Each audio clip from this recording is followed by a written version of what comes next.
10వ తరగతి పరీక్ష రాసే విద్యార్థులకు కొన్ని ముఖ్య సూత్రాలు. చాలామందికి పరీక్షలంటే ఒక రకమైన భయం ఉంటుంది. దాని వలన తెలిసిన జవాబులు కూడా సరిగ్గా ప్రజెంట్ చేయలేకపోతున్నారు. ఇప్పుడు నేను చెప్పబోయే కొన్ని అంశాలు మర్చిపోకుండా ఉంటే ఎస్ఎస్సి పరీక్షల్లో 100% విజయం మీదే. ఎగ్జామ్ హాల్కి వీలైనంత ముందుగా చేరుకోండి. పరీక్షకు కావలసిన సామాగ్రి సరిగ్గా ఉందో లేదో చెక్ చేసుకోండి. పరీక్ష రాయబోయే ముందు 5 నిమిషాలు మనస్సుని ప్రశాంతంగా ఉంచుకోండి. ప్రశ్నాపత్రాన్ని 1కి 2 సార్లు చదువుకోండి. తెలిసిన ప్రశ్నలకి జవాబులు ముందుగా రాయండి. ప్రతి ప్రశ్నకు నంబర్ వేశారో లేదో చెక్ చేసుకోండి.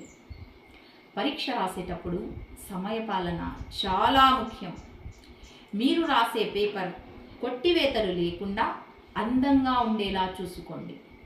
ప్రతి ప్రశ్నకు వదిలిపెట్టకుండా తెలిసిన మేరకు జవాబులు రాయండి. పేపర్ ఇచ్చే ముందు మీరు రాసిన జవాబులు వెరిఫై చేసుకొని తప్పులు ఏమైనా ఉంటే సరిచేసుకోండి. ధన్యవాదాలు.